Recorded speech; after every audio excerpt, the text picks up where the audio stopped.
Sitting in the bleachers in the rain. We've shed a million tears and drank as many old style beers out at the game. Let's go Cubby, Son Ranto. With Michael. Son Ranto. And Crawley. Son Ranto and the lovable loser. Son Ranto. With Michael. Son Ranto. And Crawley. Son Ranto and the lovable losers. Son Ranto.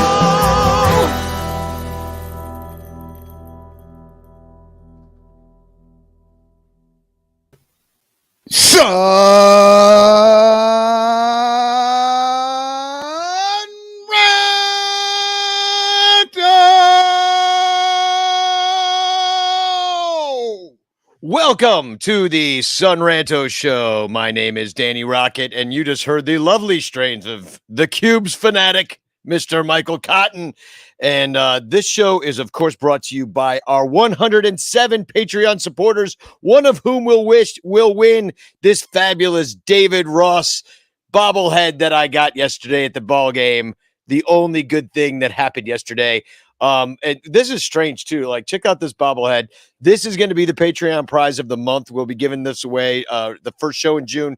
But look at this. This is a 2020 bobblehead.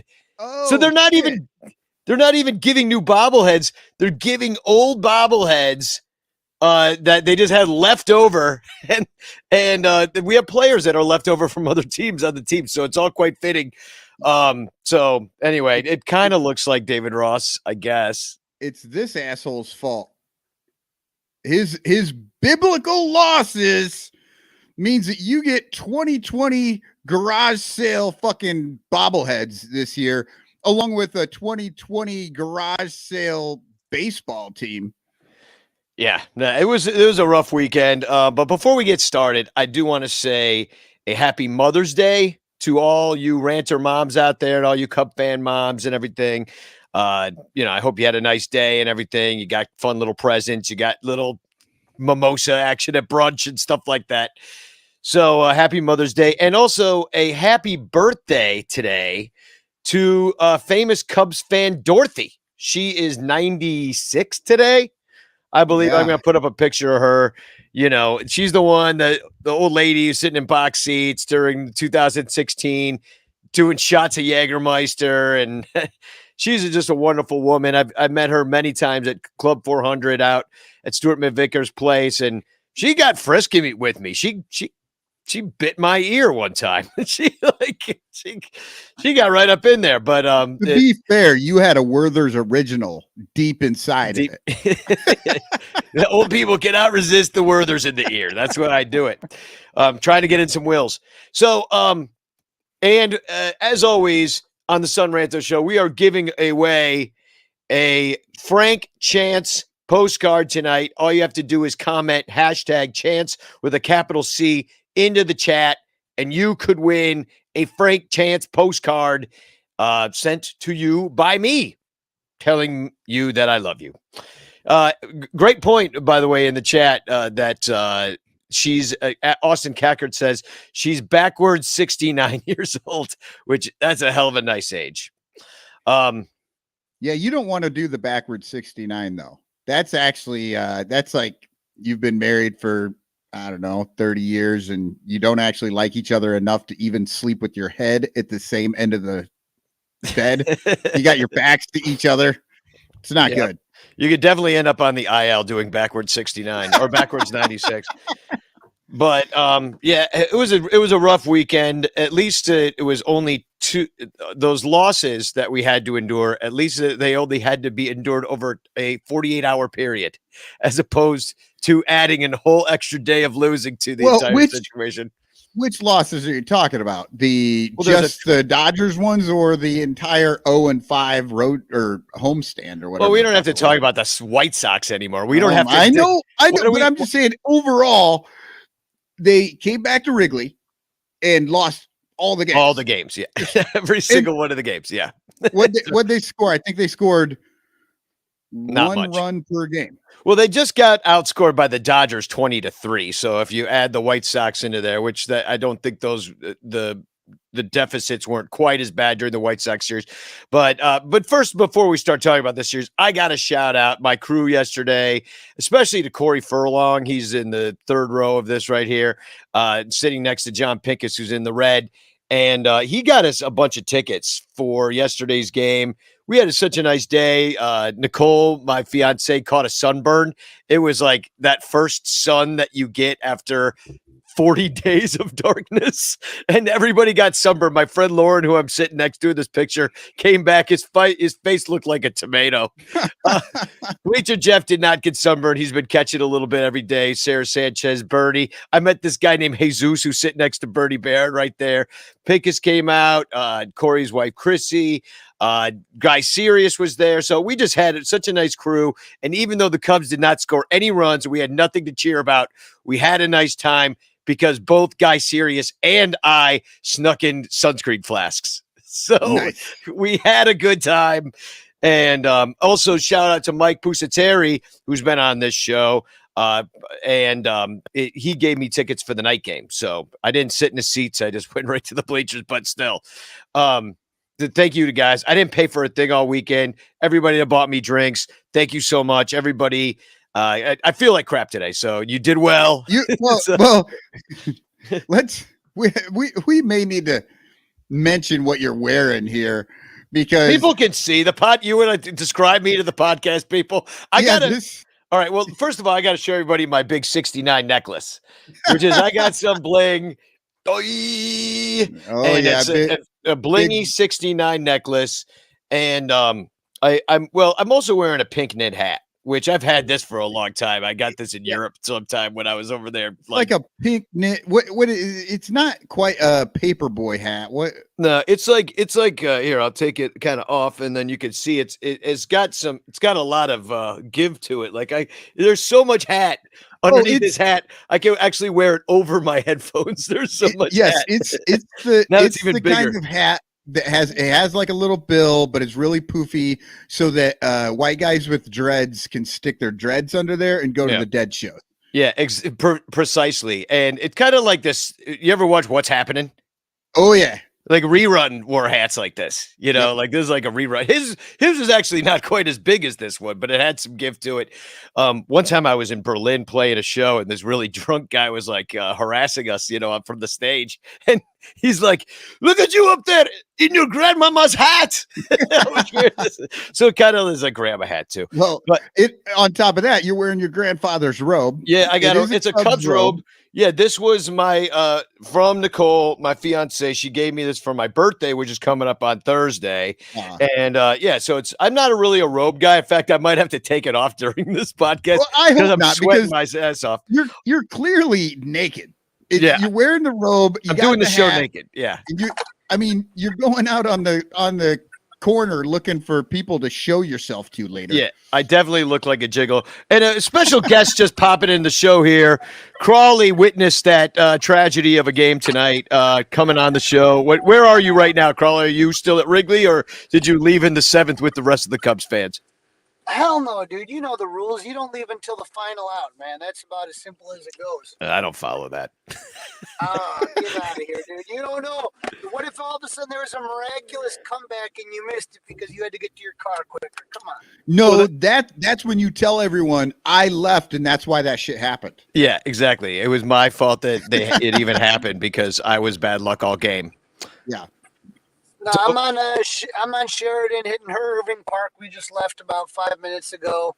I see a whole slew of Cub fans disappointed heading home. Yeah. Yeah, and what was the vibe? I mean, I didn't see too many. I was in the bleachers all day yesterday. I didn't really see too much fights. I saw a lot of Cub snakes. Dodgers fans definitely showed up as they usually do to Wrigley Field. What did you see tonight? Yeah, I mean, pretty much every series I'm trying to think, other than opening day, every series I've been to has pretty much been Cub fans outnumbered by the opposing team. You sit there and you listen to, "Let's go Dodgers" chants. It's kind of tough. But the Cubs gave the fans nothing to cheer about all weekend. Yeah. David Elliott writes in, "I painted my garage yesterday. That was the most exciting part of the weekend." So, yeah, I think very true. I think that sums it up. So Crawley, on the attendance game today, they said there was over 41,000 people there. Basically, they said it was a sellout. You were at the game. Was it a sellout? Like, I don't think it was a sellout, but I think it was. They did pretty good numbers wise, considering what we're looking at. You know what I mean? right. But I'm just wondering because it's been a long time, I think, since they've actually had a sellout. I don't know. I thought tonight might be the first. I would put it at roughly about 30,000. So sellout's about 42. Yeah, So a little over 41. So, wow. But you think it was at 30? So that's a huge difference. That's from what they're saying, at least. That's Cardinals numbers. Right. Well, you're talking about tickets paid versus actual attendance. It was her birthday today, so we went to the game, and my season ticket rep upgraded our seats. So we were kind of behind home plate, like not behind, but like the next section after the concourse. And so, but there was plenty of seats around us. But in general, it was way more packed than I've seen it in like I said, the last 5 or 6 games I've been to. Well, the weather is finally good, and of course, now that the Cubs are going to San Diego, where it's actually a little bit chilly, it turns summer here instantly. Like it goes from like it was in the mid 50s. Like yesterday, the weather was hot. It was kind of chilly last night when I was out there. I was definitely like maybe one layer short for the night game. But I should have been wearing this fancy Cubs robe that I had. This would have been the perfect layer it's almost like a blanket. But yeah, but today it wasn't so bad. The weather was a lot milder, and now it gets better. So that's going to be the main thing that brings people out, because it certainly isn't the baseball. Getting outscored 20-3 is pretty freaking horrible. And then you add to it the fact that the Cubs in general are one of only 4 teams in the major leagues that don't have 10 wins yet. The other one in the NL is the Reds, of course, who I don't even think have 5 wins yet. And KC and Detroit are stuck at 9 wins, too. So apparently Javi Baez didn't put them over the top, even though he was hurt for a little bit. But it's not like the Cubs haven't had an opportunity. They've been stuck at 9 for like a week now. And this is what we talked about, is that all of a sudden it was why the frustration level is so high when you split with Colorado, when you split with the Pirates, is that you knew that this stretch coming up was bad. And I think at the time I said I think it was like a 14-game stretch where you have Atlanta, where you have Milwaukee, where you have the White Sox, where you have the Dodgers, where you have the San Diegos. You're lucky to go 4-10. And that would be a miracle if they did. These teams, look, there's a saying, and that saying goes, you can't win. And there was a Kentucky Derby this weekend, and there was a long shot that won, but you can't win the Kentucky Derby with a mule, okay? You can train it, you can feed it, you can do everything you can, but the Cubs are not in the same league as these teams. It's so freaking obvious. Where do you hang out that people use that phrase? Because I mean, I don't know. I guess maybe I'm not hanging around mule people or horse people. Yeah, you can't win. I used to hang out in Arlington Heights by the racetrack. Yeah, at the Arlington racetrack. Future home of the Chicago Bears. Oh, so you didn't just become a degenerate. You were like a child degenerate horse gambler, right? I was a degenerate out of the womb, is all I got to say. But I will tell you clear cut, man, is that it's just, you look at this team and the Dodgers have better pitching, better hitting, better defense. You sit there and you go through that 1 through 9 lineup of the Dodgers, and I don't even know if there's any. Maybe Willie would make the roster, but who else would on this team? Who else would even make this? And who else would you put in any of the 9 spots over who the Dodgers have? I said sitting in the bleachers yesterday that with the exception of maybe Seiya Suzuki, just because I'm not sure what he is yet, that I would replace every single one of our guys with every single one of their guys. Every one of them. Right. And so you take a look at the pitching. You take Except a look for at the Wilson. bullpen. You take a look at the defense. You take a look at the hitting. They're better in every aspect. So when I was talking to my daughter today, I said, hey, the Cubs would have to win. They would have to play their best game, and the Dodgers would have to play their worst game. And that didn't happen. Not at all this weekend. The Dodgers played their normal game. The Cubs played their normal game. And the Cubs will lose just exactly as they did every single time that happens. Well, I think we should all just take a minute. We should take a step back, and we should remind ourselves that the Dodgers are going to be paying a luxury tax, and that We're saving money. we've been told that that's the worst thing you could ever possibly do in the history of histories. I'm waiting for my fan rebate. Fuck those Dodgers and their luxury tax paying asses. They're someday down the road going to have a second place team, and fuck them. Yeah, well, they are not being financially responsible, and I know that when I tune into a baseball game, it's to watch the most financially responsible team that on the field. That's what I want to see. Damn right. We've given up on baseball. We cheer math and economics. That's all this game is anymore. And fiscal responsibility. Yeah, it was definitely a frustrating weekend for obviously Danny. You saw 2 yesterday that were just both bad. I just walked out of that one 7-1, which honestly isn't even that bad considering. I mean, isn't that bad considering? Right. Isn't that bad considering yesterday they lost 7-0, so it's an improvement. Yeah, we had a little bit of hope when they got the 1-0 lead. And then there was a bad call by Las Diaz, and the Cubs can't handle any adversity, and that was it. And well, they're giving away even when things don't go their way, like the Las Diaz thing, that's something that, a young pitcher had trouble getting out of. That ball was pretty much right down the middle, and it was called a ball. It should have been strike 3, and then the inning took off from there. I still don't think you win with just 1 run. But maybe the game plays out differently. But the real issue to me is what's happening pretty much all the time is the two plans, the bad defense. They're giving up extra outs all the time. There was a play tonight when Nick Madrigal threw high.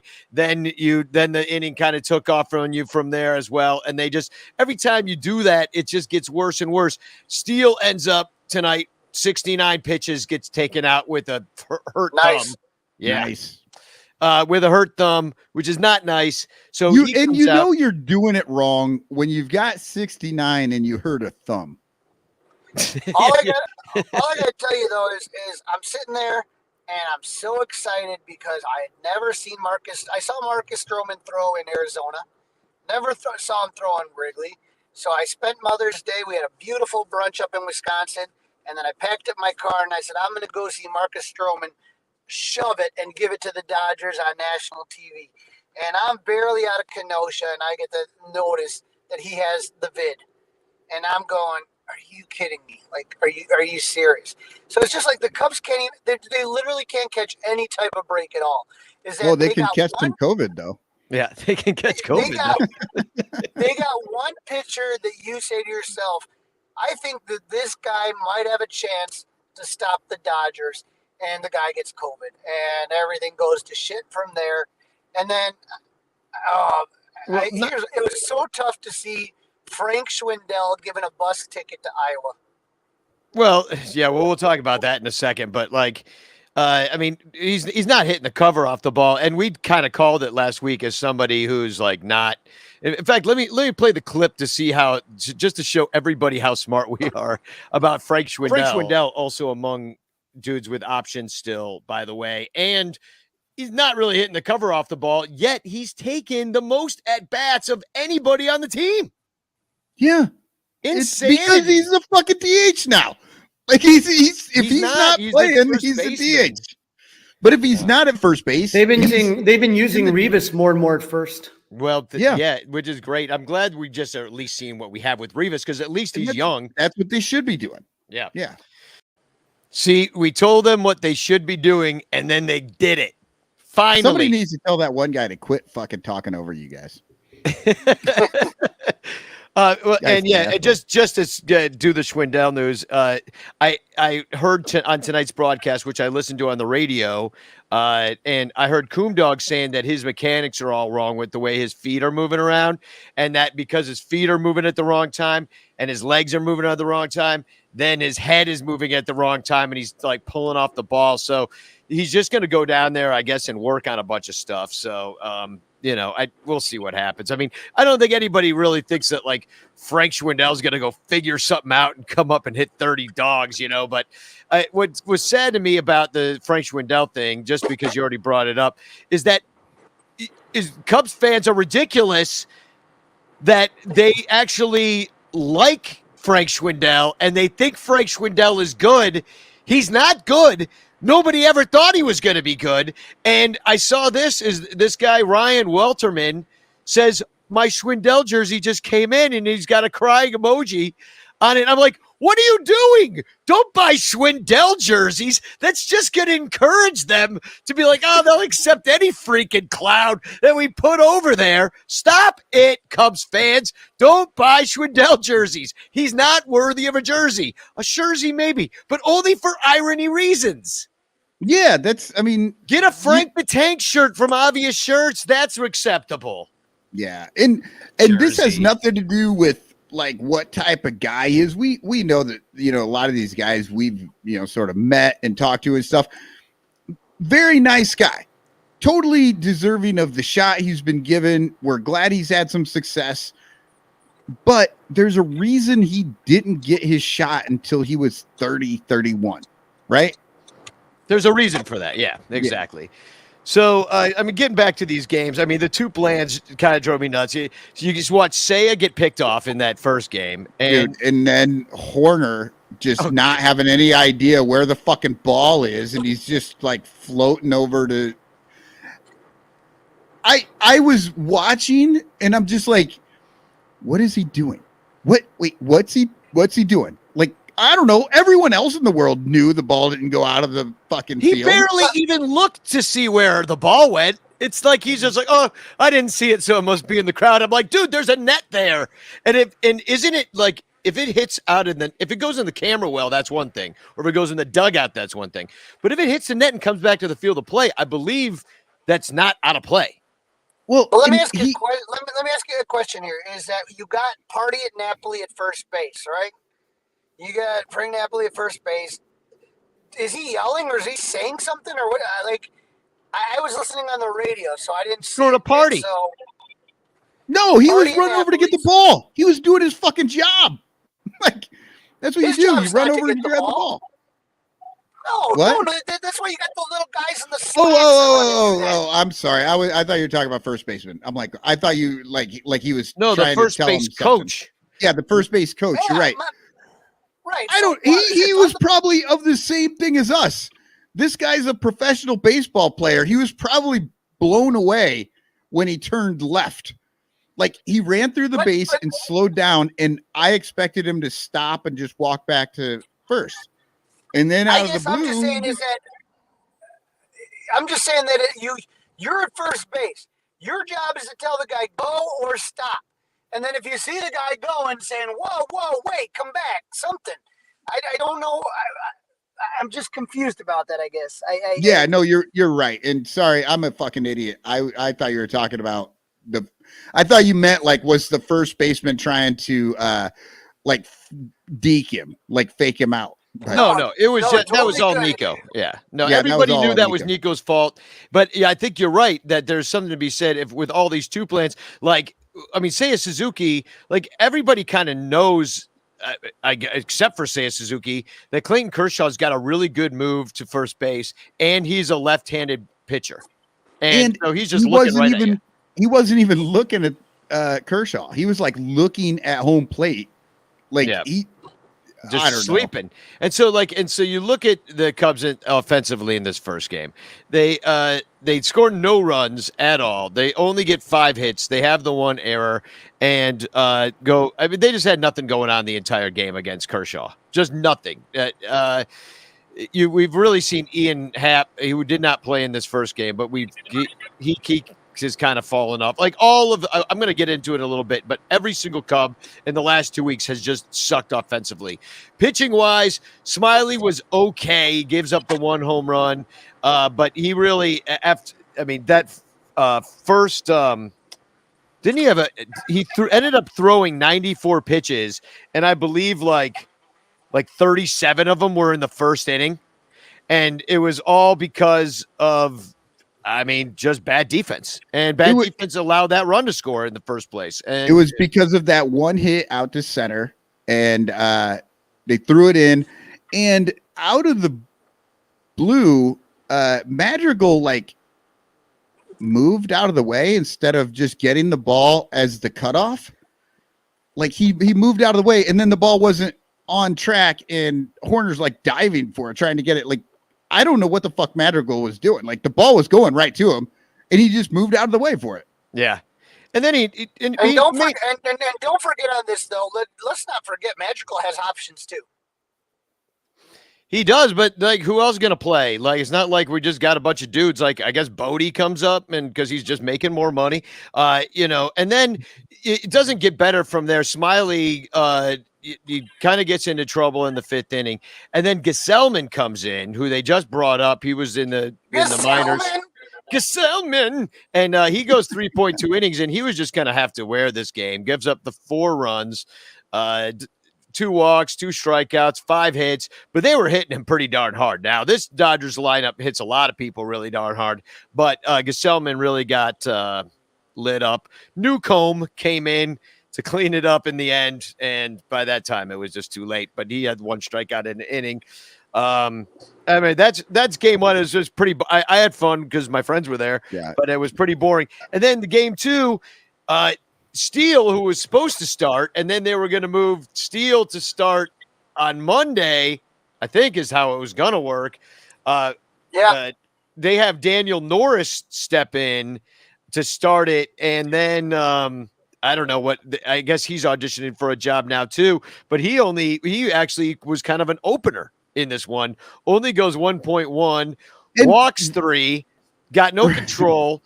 Gives up 3 runs. It's not good. Like, so the next guy up, and then Keegan Thompson gave up a run, but he did strike out 4 through 2.2, so it was pretty decent, but he also walked 3 as well, so it wasn't his best outing. But it was like, you tire down your bullpen. You tire down your bullpen all day long, and then what do you even have to throw at it today or tomorrow for that matter? You sit there and you take a look at, again, when we talk about the toot plans, when we talk about the bad defense, and then add a bunch of walks. I mean, this is just a recipe for disaster. So I want to say in that 2nd inning, they had the bases loaded, and they didn't have a hit. Yeah. They had the bases loaded, and they didn't have a hit, and now you got to face Mookie Betts. Well, good fucking luck. Yeah, they walk in the run, and who did they walk in that run to? It was a guy I'd never even heard of. Like, who it was, and the Dodgers, like, I've heard of almost every single Dodger except for the one guy that got walked on 4 pitches to allow in a run early in the game, which just kills you. And if you watch the video on it, the Dodgers announcers are like, have you ever seen him take 4-pitch walk? Like, they're just like, they were blown away that the guy got walked like that. Alberto, I believe is who it was. Yeah, Alberto. And then you got Mookie Betts, and then he ropes one, and then now you're down 4-0. Clears the bases. You're not. This offense isn't coming back from 4-0. I don't know what to tell you. They're not coming back from 2-0 or 1-0 sometime. I mean, no, it's pathetic. And like, you really saw it. And we kind of knew that this might not go well. We fared better against the White Sox than we did against the Dodgers. That's for freaking sure.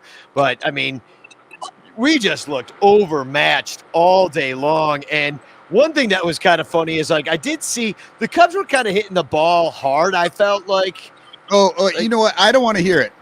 The ball. I am so fucking tired of listening to announcers talk about, that was 105 off the bat. God, that was a huge hit. Guess what? It was also a fucking out. It was an out. Like, they're just like 105, 104, 103, like all this stuff. They're like, oh, they're just killing the ball. They're all outs. I don't give a fuck. You can hit it 1,000,000 miles per hour, but if the dude fucking catches it, I don't care. I don't care. Yeah. I mean, but you know, when they're hitting loud outs like they used to off Jen Ho Tsang every time he came up and did a spot start, you're like, oh, this isn't gonna go well. You do get some information from how hard the ball is being hit. You know what I mean? And squared up, even if it is going into a mitt. But what are you learning really? I get it. If the fucking team does start to get those hits and they start to come down and you get some of those, they're not getting any of them. So I don't know. I guess maybe I'm the only one that doesn't care how hard they hit for an out. It's just one of these things that they're trying to make us feel better about something that's not good. Yeah, they're hitting. Well, all I'm saying is this, though. I don't even care how even hard Jason Hayward's ball was hit at the end of that game. It still would have. The Cubs still would have lost, even if that was a 3-run homer at the end of the game. They against Kimbrel, who almost blew the save, by the way, which is hilarious. Crawley, just so you know, I had to mute you because we were getting a lot of background noise, but I'll unmute you at some point I don't know if that changes somehow, but I will unmute you. That ball I thought was gone. I really kind of did. And I now it didn't really have the sound, but it did seem to die out there. And I know the wind was kind of blowing in and stuff, so maybe that was more it too. But it kind of had that feel to it. And there were a couple balls that the Cubs hit that I thought maybe had a little bit more juice to them than they ended up having. Okay, your background noise isn't as bad as it was. Were you seeing that tonight from where you were sitting, like kind of the balls dying out there? Not too much. You're looking at it, and you now have a combination of potentially this whole dead ball situation, but every team's playing with the same balls. You know what I mean? And the Dodgers seem to have no problem scoring 7 runs at will. Yeah, well, and here's the thing. I can't remember exactly. It was a guy from the Rockies talking about the dead ball and all this stuff, and he was like, "I'm fine with it." He's like, "It's great that the ball isn't just flying out of the park anymore." He's like, "It means that power hitters have a spot in this lineup." He's like, when your shortstop's hitting 20 or 25 homers, what do they need us for? And that's kind of what he was saying. I can't remember who it was. It also changes your slap hitter, your on base guy. It changes his swing because if all of a sudden the dude that normally hits 5 home runs is hitting 20 because the ball's a super ball and it's flying everywhere. Not only does that make the game not fun, but it makes those players worse. Yeah. It's like then they tend to K a lot more. They're not necessarily meant to do that. And then, the only other thing I want to bring up about the second game is that David Robertson finally gave up a run. So he got tagged for a 2-run homer. But I really did enjoy Craig Kimbrel almost blowing it. And coming in a non-safe situation and not being able to handle it is just hilarious to me. Yeah, why they keep doing it to him, I don't know. Well, I mean, I get why they did this one because he was coming in a safe situation, but then they tacked on some insurance runs and all of a sudden he was out of the safe situation. But it's just like, it is amazing the mental games. I think, Carly, I think we might have lost you. And I know to this day people get upset about Joe Madden and the World Series Game 7 and whatnot. But sometimes you get a guy up and it's time to go in. So it would look like a safe situation. You got Kimbrel up. You're going to let him throw. You know what I mean? It's that it. You had him up. You have him warmed up. He's lathered up. He's ready to throw. You put him in. Yeah, no, you got to do it. I mean, at that point, I think that's why he even ended up in the game because the game was close until it wasn't. What was it, 4-2 at that point? And then they tacked on those runs. And then final ended up being 6-2 after Robertson gave up the 2-run shot. So, yeah, it was a rough. We got outscored big time. It looks like Patrick Wisdom's a little bit banged up right now. Frank the Tank is gone. Not a great weekend for the Schwisdom. Yeah, are we going to talk about that later? The Patrick Wisdom injury because I've been busy and doing stuff today, and I don't know what the hell happened to him. Oh, he hit one off his ankle. He's got a contusion. Not a big deal. He'll be back. He's day to day. It's fine. Okay. But yeah, I think he'll be okay. But and we're gonna need him because Lord knows we don't have anybody else. But let's take a quick commercial break, and we'll be right back to talk about a few things that happened in Cubslandia, and then we'll preview the Dodgers series. But first, here's a commercial to become a Patreon member at patreon.com/sunranto. Please join us. All over Chicagoland, there are thirsty, frazzled, overworked Cubs podcasters who are struggling to survive one more baseball season in the dog-eat-dog world of unpaid content creation. But it doesn't have to be this way. You can make a difference. Become a super ranter at patreon.com/sunranto, where your support ensures that poor, sad, pathetic, ugly, loser Cubs podcasters can pay for tickets and beer, and in turn line the pockets of the baseball oligarch Ricketts family. Just $1 a month can buy a scorecard. $5 a month can pay for guitar strings to write a Cubs song. And $10 a month almost buys one beer at Wrigley Field. Cubs content creators are the lowest pieces of pond scum garbage that slither over the face of this planet. But super ranters help them get drunk and screw off at baseball games. What do you get out of it? The Sun Ranto Show delivered to your podcatcher without stupid advertisements like the one you're seeing and hearing right now. Plus, at other Super Ranter levels, you can get Cubs music, access to private Sun Ranto pages, the Ranter calendar, and special thanks and Ranter recognition in our live broadcasts, plus eligibility for monthly prizes. What does Sun Ranto get out of it? Your money. For tickets and beer. Go to patreon.com/sunranto. That's patreon.com/sunranto. And become a Super Ranter today.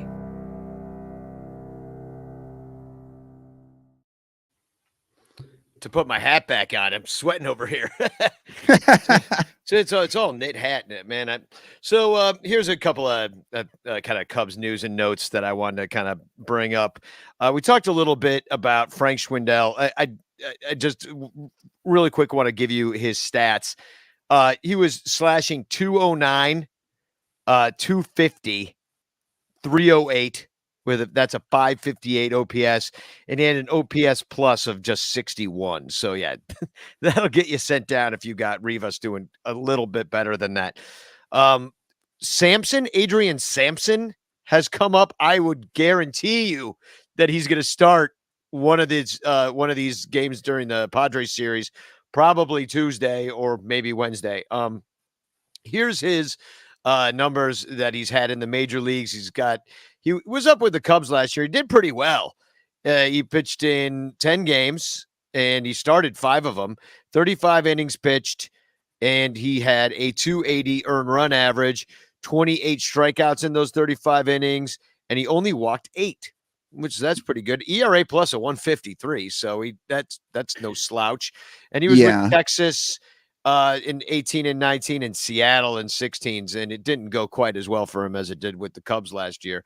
But Adrian Sampson had a 3.66 ERA in Iowa in only 20 innings pitched. So he's just unfortunately going to be added to the rotation just for lack of anybody else being in the rotation. Well, and he showed up in the game tonight late, and he gave up 2 hits and 2 runs. But neither of those runs was earned. I did not catch that Adrian Sampson was in there tonight. I think I lost track after Rucker as we just kept losing. I know nobody blames you for checking out of that fucking game. I mean, oh yeah, he did get in there just for 1 inning. So yeah. Yep, 1 inning. He at the end he gave up 2 runs, but it wasn't his fault. So it's just like, what the fuck. Because Norris pitched again tonight, and that's the other one that I thought might get a shot at a start or at least an opener kind of situation. But these are all kind of bullpen arms, and I guess Adrian Sampson could be he is a starter, but yikes. I don't know. I don't know why they threw him in tonight. Like, he just showed up. Who knows? Because they killed their bullpen the last 2 games. Look at nothing. They're like, why not? Fuck. They threw 1, 2, 3, 4, 5, 6, Oh, yeah. 7 pitchers in the game last night, and then they threw just the 3 in the first game.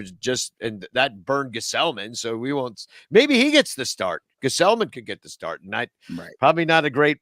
It's not going to be great. Andrelton Simmons went and had a rehab start. He had 2 hits over 2 games, 3 strikeouts today, though. And I did notice that Caleb Killian, who I'm like, well, why can't we watch him pitch instead of these other guys? 5 innings pitched of 4-hit shutout ball with 5 Ks in AAA. Yeah. So why we can't watch this, I don't know why, but you have to go to Iowa to watch that. At Wrigley Field, I get to watch Daniel freaking Norris. Jesus. And another guy that might be back. So Andrelton Simmons, which is going to provide us with a pretty big roster crunch when these guys start coming back. Bodie is another one. And he's a little bit further away than maybe Simmons is, who's already playing. But someone's on the bubble. Hermosillo, probably. Yeah. But let me just kind of go into this because I've got some stats here. These are the last 15. These are the Cubs offense over the last 15 games or last 15 days. Not great. There's not a single Cub with an OPS over 800. Yeah, 790 is the highest. Yeah, and that's Ian Happ, who's also fallen off a cliff since a new month started. Surprise, surprise. It's so weird that just a fucking date on a calendar can change who this person is. It is. So yeah, it's not been great. One thing about Ian Happ is he did take a lot of walks. 10 walks he's taken. But he's also struck out and with his bat on his shoulder quite a bit and watching pitches down the middle. Maybe he's looking for a walk and getting struck out accidentally. But yeah, it's not great. And if you look at some of the guys that might have be on the bubble, Michael Hermosillo hasn't done anything, like barely anything at all. He hasn't even taken any walks. I mean, this is the last 15 days, 0 for 12. If you're Jonathan VR, he doesn't have any options, but I don't know if he really is in the Cubs' future. He just seems like the guy that they got real quick before Andrelton Simmons maybe came back. I don't know because they can't. I don't know if they want to keep VR on the team, but he hasn't been doing anything. He came on strong. Now it's been bad. Frank Schwindel already got sent down. Jason Hayward's on the team accidentally on purpose. And then those are the guys that you pretty much can count on maybe being gone. I'm thinking Hermosillo's gone. I can see him getting rid of VR. I just could because the defense hasn't been playing. Ortega's been doing okay, but he's just in there for lack of anybody else to play. And it looks like Wade Miley also might be back, who threw 41 pitches and allowed 2 hits in 4 scoreless innings on Thursday at AAA Iowa. Alec Mills had a setback and is now playing catch and may throw off on a mound soon. Oh my God. Is this another flat ground? Yep. Oh, fucking flat ground. So it looks like we lost Crawley. We weren't getting great sound from him. Oh, Crawley's coming back. All right. And then here's what I want to point out about Ian Happ is that it hasn't been going well. And I do want to talk a little bit about this. Here's his splits. Okay. Now this is very small sample size. May is only on the 8th right now, but in April and March, in 20 games, 77 plate appearances for Ian Happ. He batted .318, 429 OBP, slugged .460 for an OPS of .889. Now, these stats are incomplete and don't include last night's game or today's game, which he didn't do anything in. Ian Happ went tonight 0 for 4 with 3 strikeouts. So it's even worse than it was. Right. Whatever number you're about to hear, it's worse. It's worse than that because also last night, Ian Happ, so today he struck out 3 times, and last night he went 0 for 3 as well. So he's got no hits at all. He had a walk yesterday, is all. So he did not have an RBI. But here's what his numbers are. So 318, 429, 460, 889 OPS. And it's now worse than this, batting 083, 313 OBP because he's still walking, and a .083 slugging because he hasn't had an extra base hit for a 396 OPS so far in May. Wow. So, and did you see the OPS plus numbers? Mm-hmm. 164 and then the SOPS plus 164 down to 24. Yeah. Oh, and then it 164 to 24. I mean, that's no, he's fallen off a cliff yet once again, and this is so just 1 week. frustrating. It's 1 week into May, so I don't know what to make of it. I mean, he just got engaged. Maybe he's I mean, that's it. We know he took the knee in Andre Dawson's funeral home, and now he just won't hit again. Like, it's insane. I mean, and normally with anybody else, we would tell you, don't worry about it. It's been a week. Don't stress. The guy was good. This is Ian Happ, though. And we've seen this every year since we've had him on the team. This is what he does. He shows up and he disappears. And then he shows up again later and then he disappears. Yeah. And I can't believe it's happening again. Like, I just thought like it would maybe be a fluky situation, but maybe he's even in his own head. Like, he's got the yips about it. He's like, oh no, like, and like his fiance comes in. She's like, hey, look, Ian, I just turned over the calendar. Isn't this a cute picture of these dogs in this dog calendar that I bought? And he's like, oh no, it's May. I'm not going to be able to hit from here on in. So there's all your Cubs moves. Carl, you got anything to say about this? I don't even know if you're hearing what we're talking about. You're just kind of in and out of the broadcast. I mean, here's the thing: is that like back in the day when we had everybody before Blue Friday or whatever, you could have Rizzo going through a slump and maybe Baez will carry it through. You could have Baez going through a slump and maybe Brian will carry it through. You any one of these guys goes through a slump, it's amplified times 10. Yeah, because I mean, Ian Happ, he's kind of one of those dudes that you would kind of depend on to be one of your more stalwart, consistent players, and that's why he gets to play so much, because he's a starter now a bit of a veteran on the team.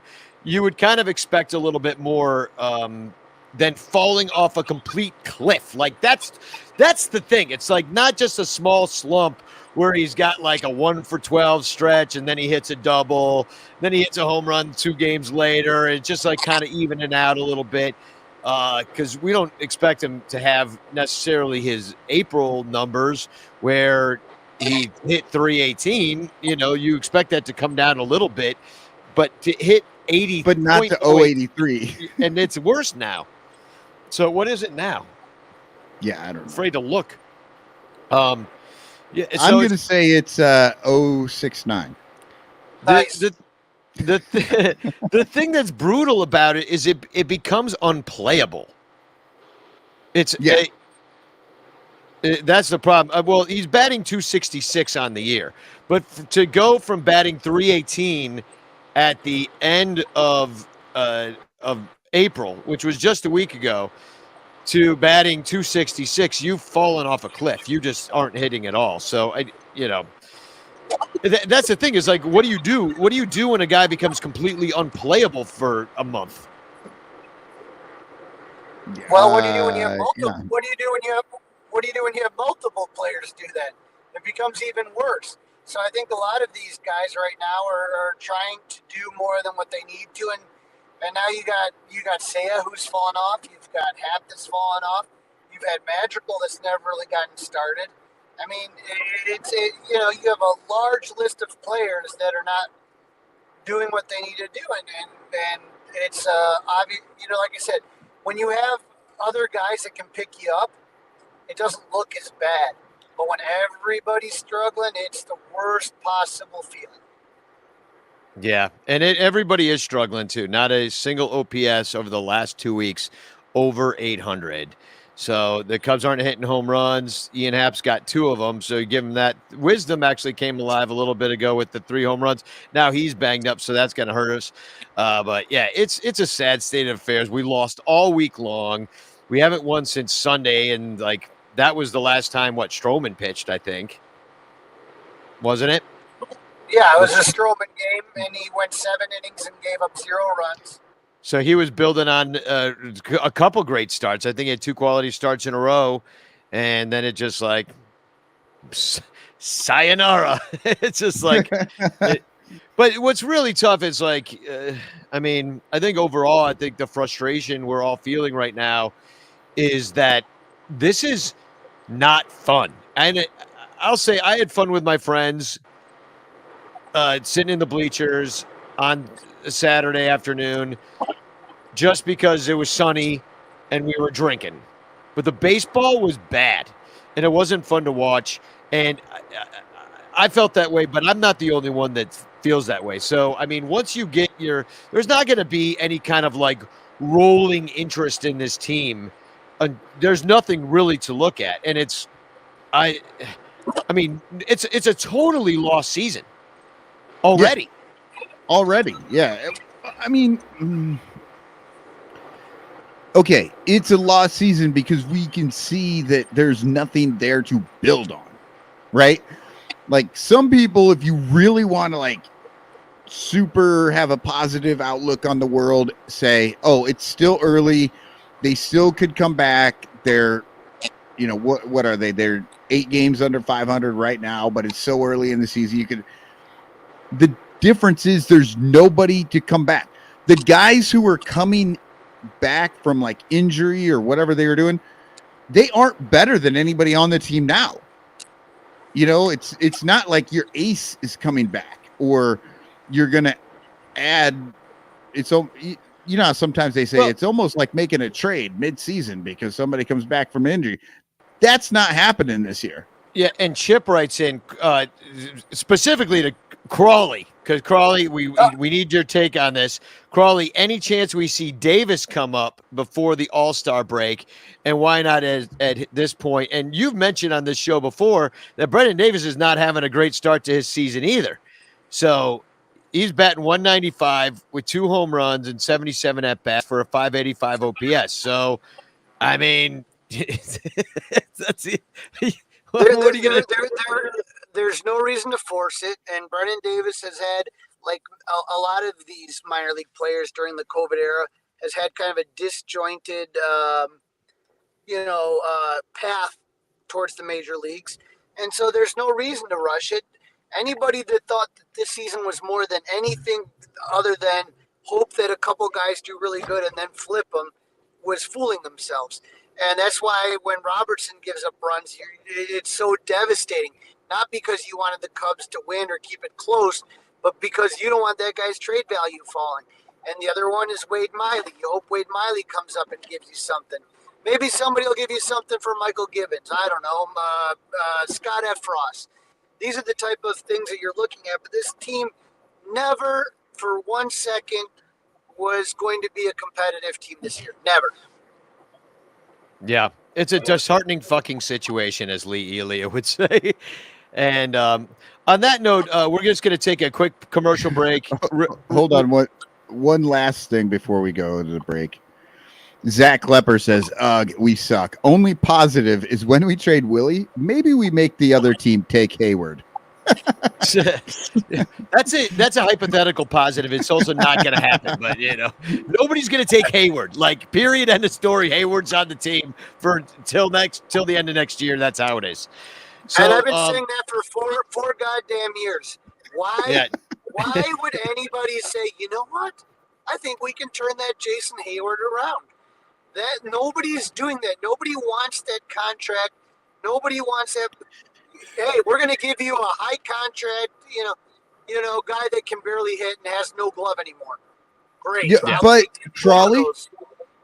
Crawley, let me remind you, that out the other day was 104 miles per hour off the bat. Yeah, right to the second baseman. and a bunch of motivational Instagram posts.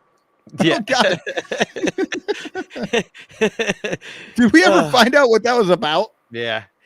Yeah, he's just like basically the Confucius of the Cubs. He's Confucius. Confucius. He's not even Cubstradamus because he doesn't know what the schedule is coming up. So, yeah, just quick commercial break. We'll come back and tell you about the upcoming schedule, which is the Cubs are on a plane as we speak to San Diego. And quick commercial for our Stubhub and Amazon links. Please use them. It's how we keep the lights on the show. Be right back. This is a Cubs fan buying tickets from the Cubs.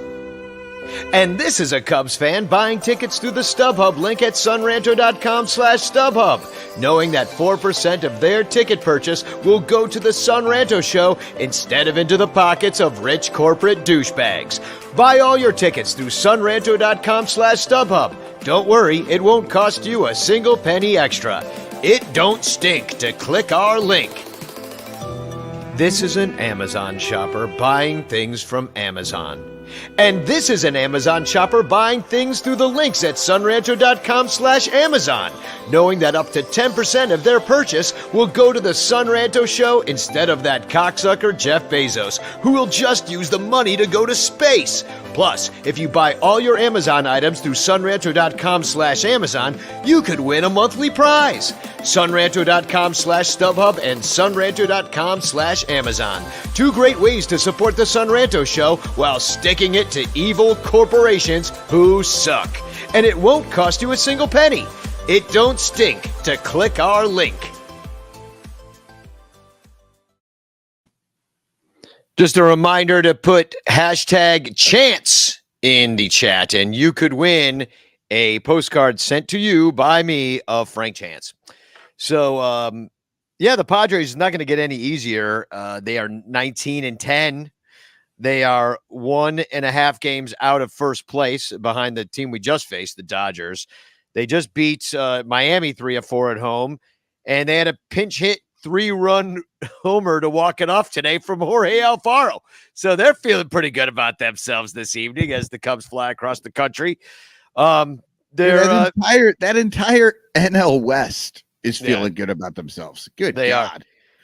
Are. The Cubs offense is actually, they have a higher OPS right now than the Cubs have a higher OPS than the Padres. They are 17th in OPS. The Padres are 20th. The Padres are 14th in homers, though, and the Cubs are 23rd. They just don't hit it for a lot of power. Both teams strike out an average amount. The Padres walk a ton. They are number one in walks.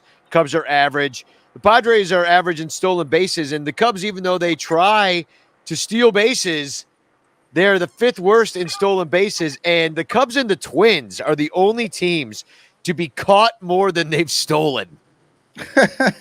Just pathetic. The Cubs bullpen, and this is kind of good news given to what we just were talking about, that we're looking to flip some arms, get younger, get leaner, get meaner, compete in the future. Our bullpen has a 338 earned run average to the Padres 434. They don't walk a lot of guys. The Cubs are average. Both teams' bullpens are top 10 in homers given up, which is disheartening. The Cubs are 5th in that category at giving up home runs out of the bullpen. Padres are 9th. The Cubs bullpen, though, this is good news, is 2nd in strikeouts in the major leagues, which might be kind of surprising. But I think Keegan Thompson has a lot of those. Well, coming in. You're looking at a situation where, once again, your starters are going 4 innings, and so the more your bullpen's in there, the more strikeouts you're going to get, and the more home runs you're going to give up. It's true, and that's true, absolutely. But when I look at the amount of innings, well, the Cubs are 6th in the amount of innings that the relievers have taken. Tampa Bay Rays are number 1 because it's the Rays and they just do that. And then you have the Reds, the Red Sox, the Giants, the Pirates, and then the Cubs as far as innings out of the bullpen. So it could be worse, and it could be worse in our division from the two worst teams than us. Right. So you got Tampa, who has perfected the opener and has figured out the way to make the bullpen work in a weird ways that nobody else has really been able to crack. And then you said the Giants and the Pirates, The and Reds. the Reds, which we know are bad teams. Yeah. And I think he had the Giants in there. Yeah, the Giants. That's the only kind of surprise, but maybe they're just we haven't seen the Giants yet, so I'm not sure what they're up to this year. Is Jeff Samardzija still there? No, I'm kidding. Yeah, you just kind of hope our bullpen can hold up because there's a lot of innings to be taking. And when you got more and more starters going down, especially the guy who's taken more innings than anybody out of your starting rotation, who's Marcus Stroman, and then he goes down with COVID, like hopefully he just catches a mild case, can test negative and come back. I don't know what the new protocols are with all that stuff, but hopefully he just misses a start, not 2 or 3. He was one of the guys that opted out too, if you remember, in 2020. Because I think he was wanting to protect his mom or something like that. Like he had reasons for it. And good reasons. So anyway, then let's talk about the defense. The Cubs are below average in errors. The Padres they're below league average in errors. We actually don't have a lot of errors compared to other teams, surprisingly. That is super surprising because but you know what that is though? That's just guys not even getting close enough to the ball for it to be called an error. Exactly. And then the Padres have 3 fewer errors. And when you come to defensive efficiency ratio, or as they call in the biz, we have a 696 which is below league average. The Padres have a 727, which is like way up there. I think it might be second best.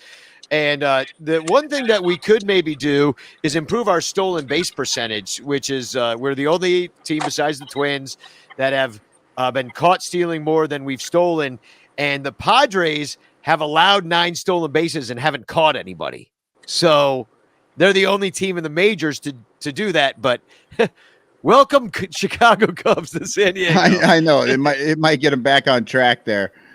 But part of that is that the guys just don't know what they're doing on the bases.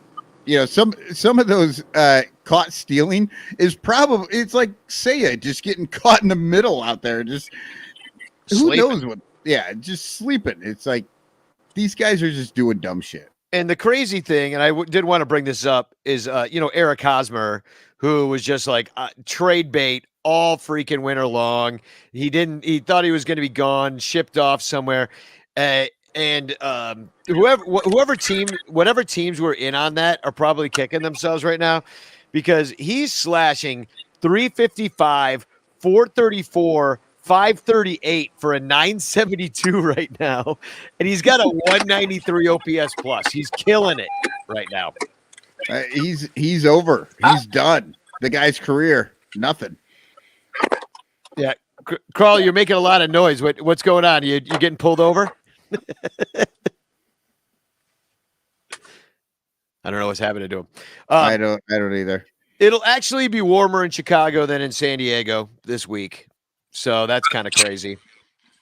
I don't know if you guys remember. I don't know if you guys remember. I was big into pushing. I said, get Hosmer, take on his contract, and take some minor league players from them because they have such a good system.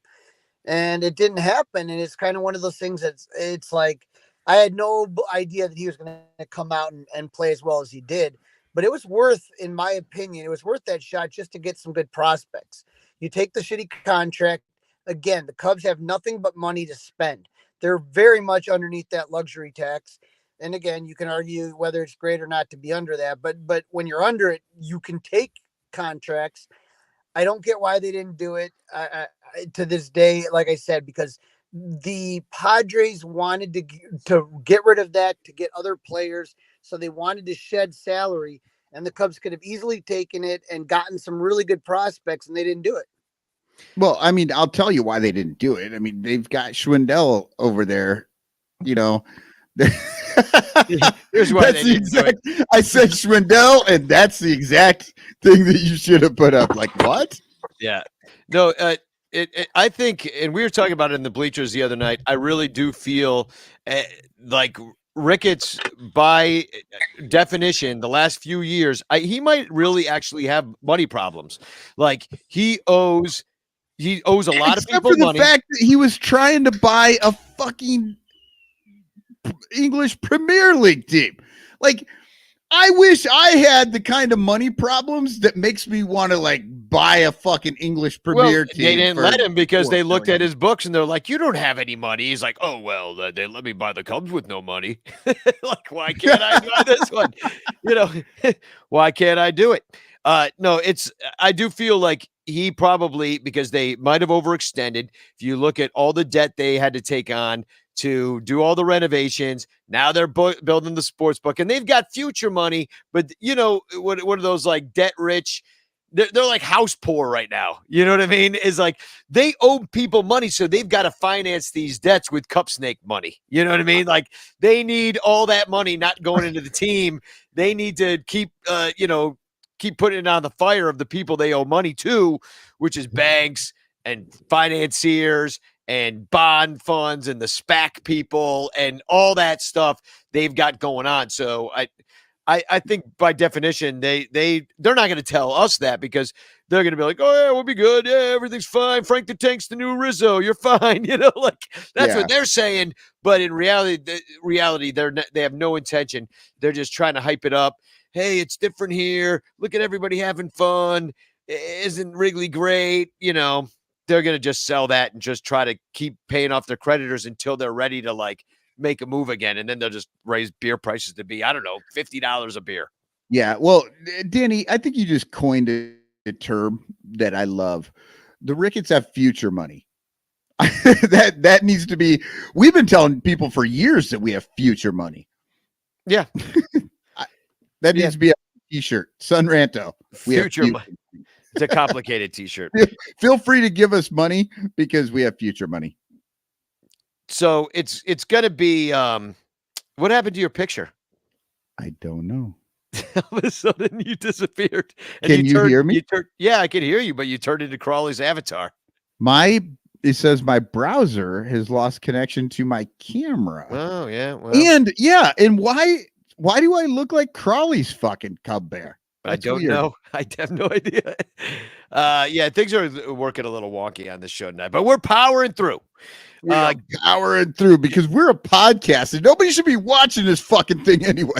Yeah, they should, because then they can participate and tell us what they think of everything that we're talking about. When you show up dressed like you are, people should be watching. That's what I'm saying. I'm wearing a freaking fuzzy robe and a pink hat. If you're missing, showing so much chest. My tattoos. I got my 69 necklace. Like, hey. You know, you got to costume these shows now. Selling, sex sells, baby. Yeah, well, now I can write off these clothes because I wore them on the show. So, game one, these are going to be late games. Game one is going to be at 8:40 p.m. Game two is at 8:40 as well.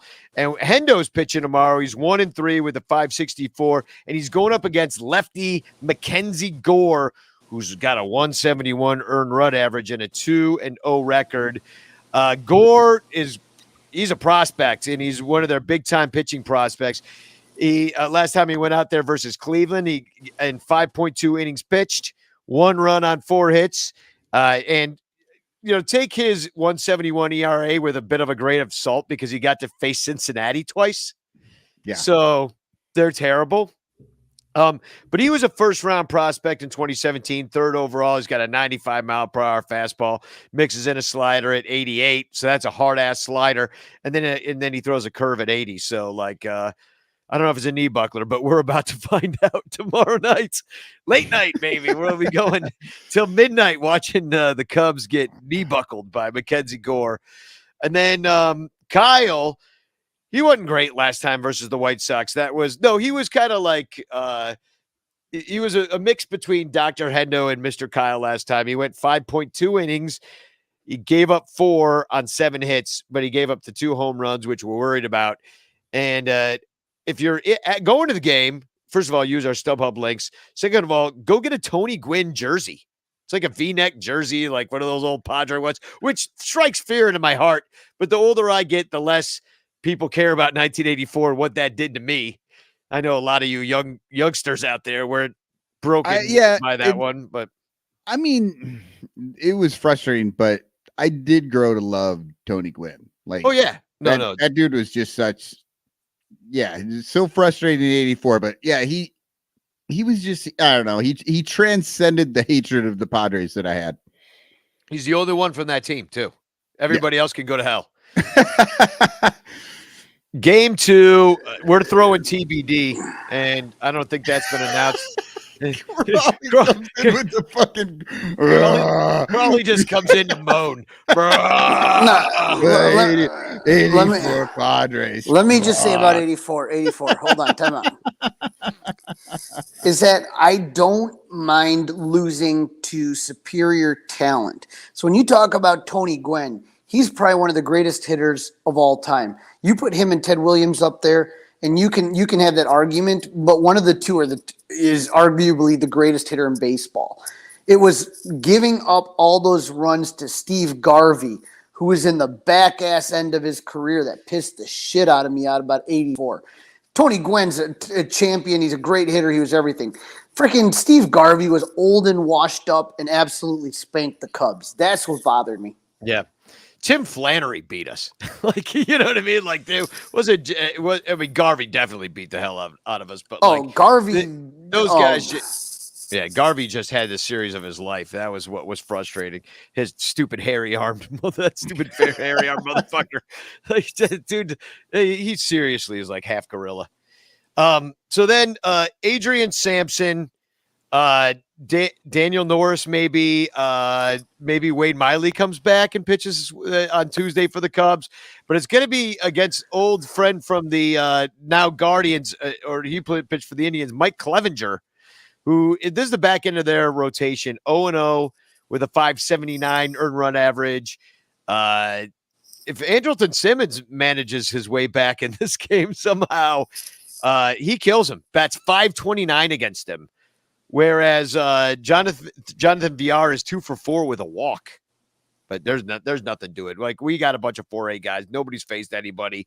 And then in game 3, which is going to be a day game, and then we'll go at 7:00 right after this day game's over. So the game should probably end about 6:00, 6:20. Maybe we'll go right after the game. So just be prepared for like another post game, kind of like how we did today. We're going to face Nick Martinez. I don't know with what pitcher the Cubs are going to do that with, but I mean, honestly, that's every day. We don't know.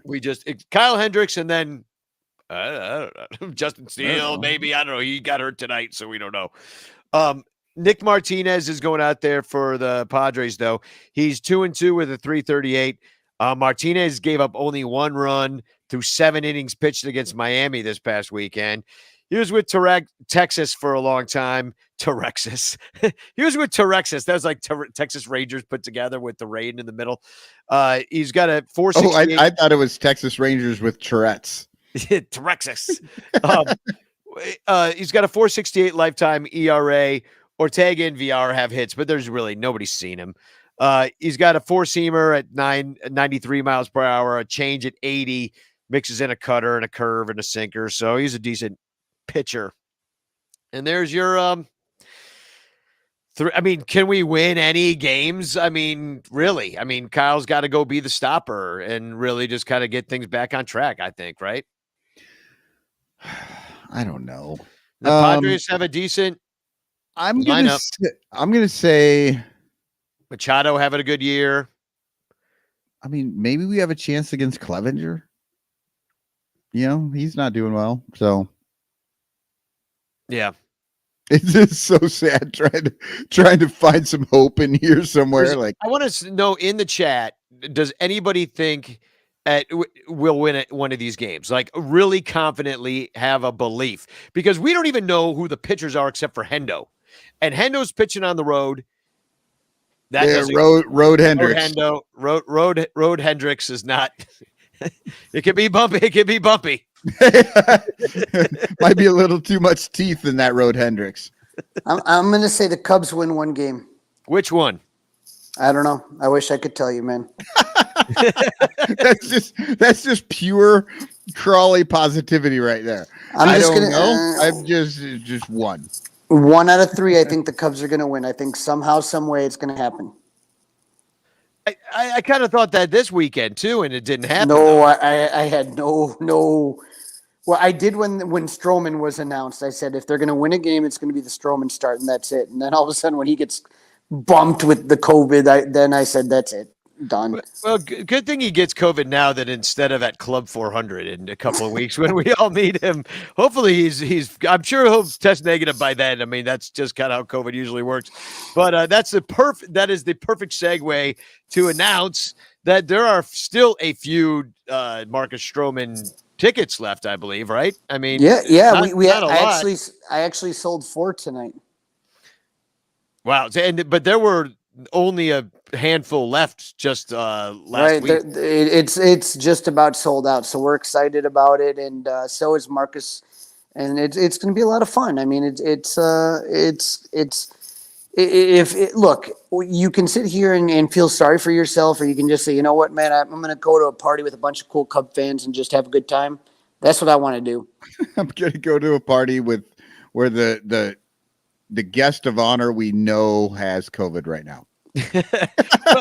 Yeah, but that'll be 2 weeks. Like, it's Friday, May 27th. Yeah, Today's the 8th, so he should be good. Negative. Yeah, he should be good by then. But I'm just happy don't make out with him. I'm just happy it's not us that's going to give him COVID, because that would be like, that would be, oh my God, I didn't even think about that. Yes, you are absolutely correct.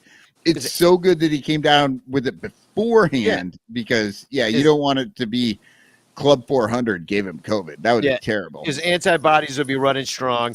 And Friday, May 27th is when it's going to happen. It's from 6 to 10 p.m.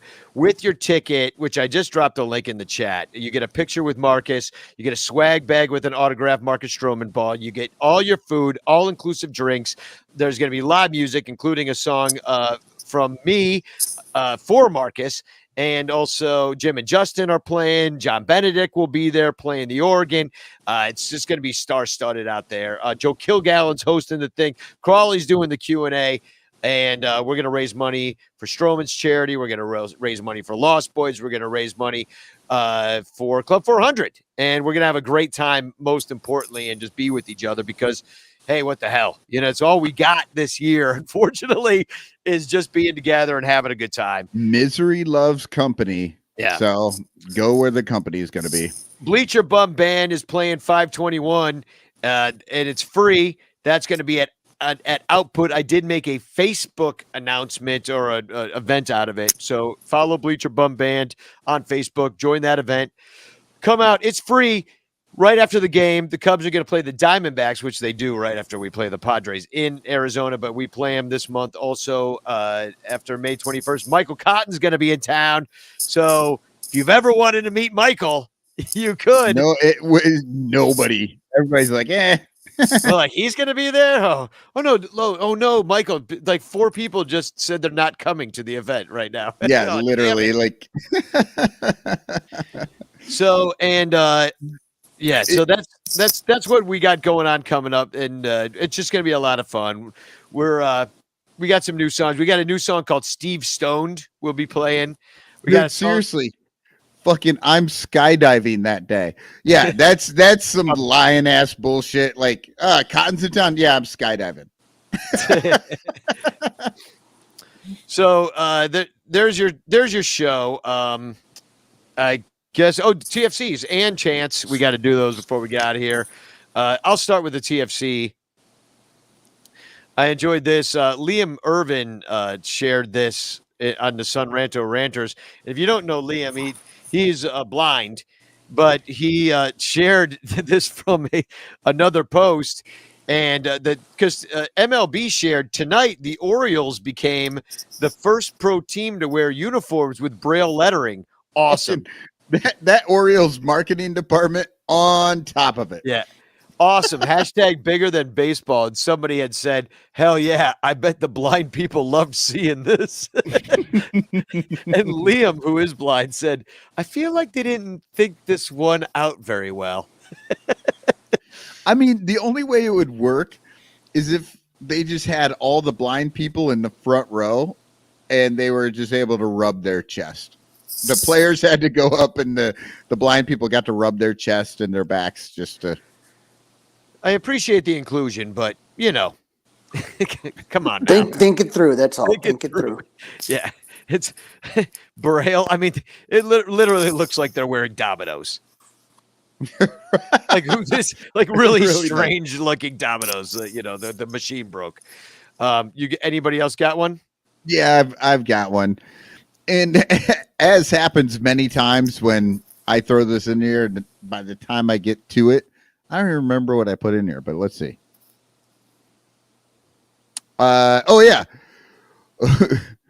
This is on some David Ross comments on Reddit. Who is going to give pep talks after J.A. retires? When Theo said he wanted to run through the door after Ross gave his during the interview process, perhaps Ricketts misinterpreted that, meaning it figuratively rather than literal. So, yes.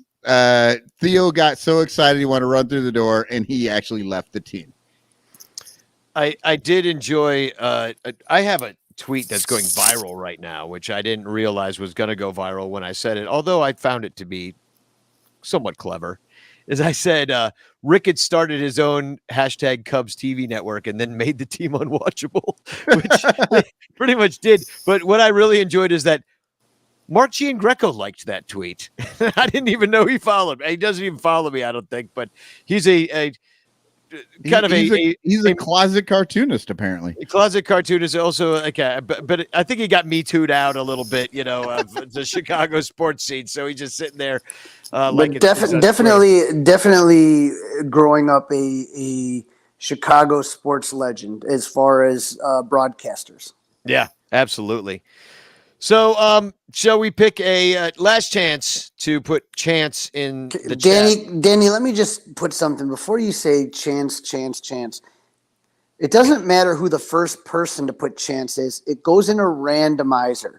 So if you're the first person that put in hashtag Chance, that doesn't necessarily mean you're going to win. It just means that you are the first person to put it in. But anyone who puts it in throughout the show can randomly win it. So let's make that clear to everybody.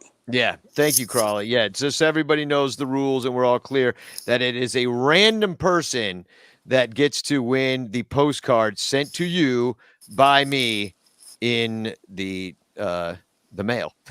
So here we go. Hashtag Chance in the chat. Round and round she goes. Where totally she stops, random. Nobody, totally no, So, and the winner is Little Everett Yoakum III. Congratulations, Little Everett.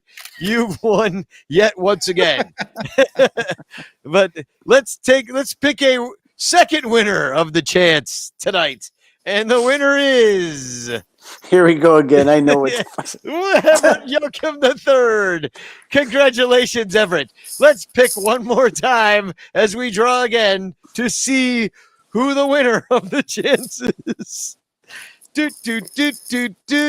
And it's Robert Sanchez. Congratulations, Robert and Little Everett III. You are the winners of the Chance hashtag Chance contest tonight.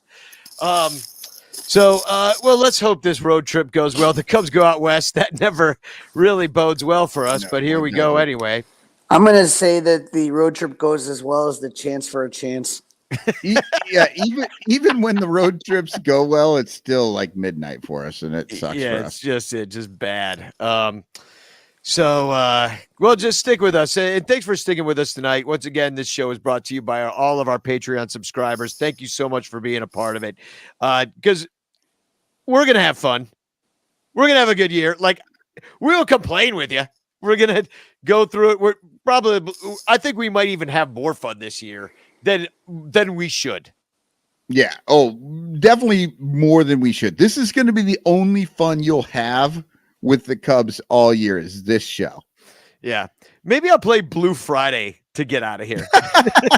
Just because that's really all we have to look forward to. I mean, it just seems like a wistful song to end it. And we'll be playing this on May 21st in a way more rockin' Broadway. So come on out, see us on May 21st. Come hang out because we're going to have fun this year anyway.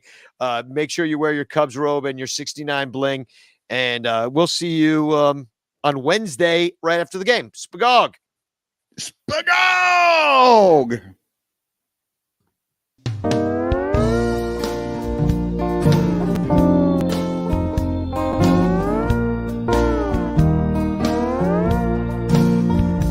Blue Friday, they're going, and Chicago's heart is broken. We don't know when the good times will come back again.